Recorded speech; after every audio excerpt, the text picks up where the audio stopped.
So the big question that I deal with is that actors struggle with the most is when an agent says to them, tell me, how do you see yourself? And that tends to throw actors into a big tizzy because first of all, they very often don't know what it means. It's like, now, where do I go with that? They've never thought about it because they've worked on their art, and now this is the marketing situation. So it's a combination of things that the agent is getting at. They're saying, I see something, do you see what I see? Because if we're not on the same page, there might be trouble. Can you articulate? Can you clarify? Can you elaborate? Do you know where you fit in? And how you present yourself there, that's one of my favorite things to work on. And how do you do that with an actor? How do you prepare them to answer that question? Because I'm sure people sitting waiting in anticipation of the interview, that's the last thing they want to be asked. Exactly the last thing they want to be asked. Well, what I do is I draw it out of them. For example, I was working with an actor, and he was kind of an offbeat guy in every kind of way, personality, look. And I said, let me ask you a question. I said, what would you say or what will you say when an agent says to you, tell me, Billy, how do you see yourself? And he said, well, I'm always cast as outsiders. So I said, okay, good start. I'm going to make a little change for you. I'm going to have you say, just for some flexibility, say, I'm usually cast as outsiders. And I said, give me an example. He said, well, I did Burn This, the role of Pale.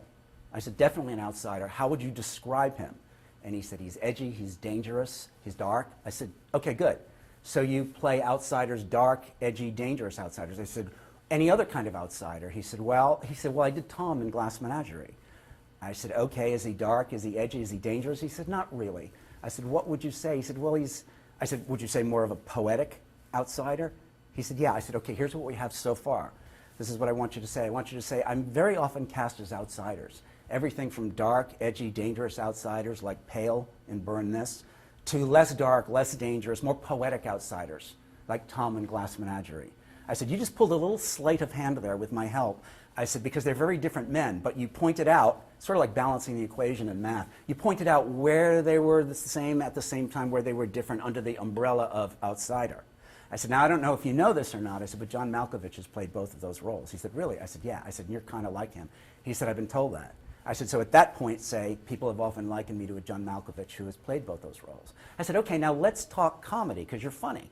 He said, even the comedy that I like and can do has an eccentric edge to it, a darkness often. I said, give me an example. He said, the role that I really want to get my hands on, he said, if I can, when I can, he said, the next time there's a stage production of Neil Simon's Biloxi Blues, The Sergeant, the role that Chris Walken played in the film.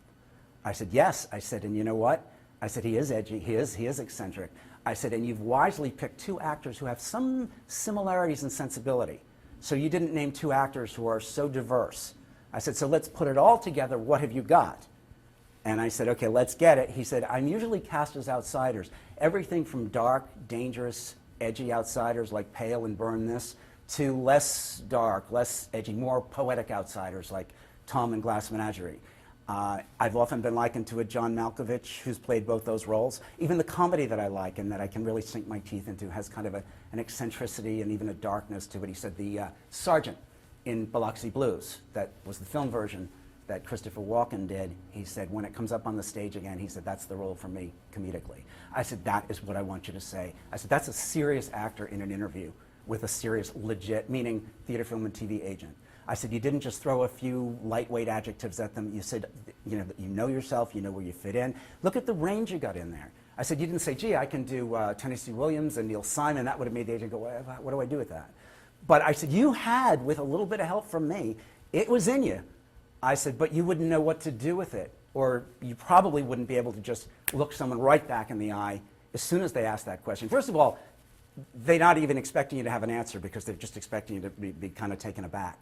You know, and I said, the thing is this, as an actor, sometimes you're careful about using those terms because it could lead to making a judgment about those characters.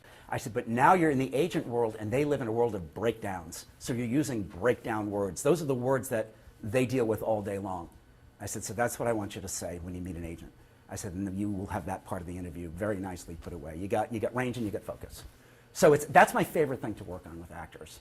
Now, when you have an actor who maybe hasn't had that breadth of experience Yeah. in playing roles, do you encourage them to, like, not make it up, but embellish a little bit? I do. Well, what I encourage them to do is I say, okay, typically anybody that I work with, though, has been in training. So I'll say, let's take a look at some scene work that you've done. Let's take a look. What scenes have you done in class? What has gone over the best? What have you done a scene from that you'd love to do the whole play? Or what TV shows do you like? What do you watch?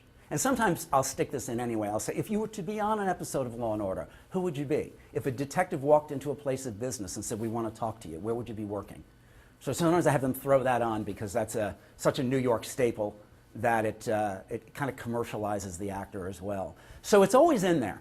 And if it goes to their training or what they like or whatever, I can get something going with them, you know, and it's fun. And what about the idea that actors are, especially the new ones that are coming to the profession of acting after having the educational experience where they were encouraged to stretch and do all kinds of things that are not their type, whereas in the professional world, you got to play your type. Exactly. How do you get them to accept that when they want to, but I'm much more talented than just playing that type? I tell them little stories about things that have happened when agents have been in interviews and an agent has like pounded their fist on the table and said, I can't use you for everything.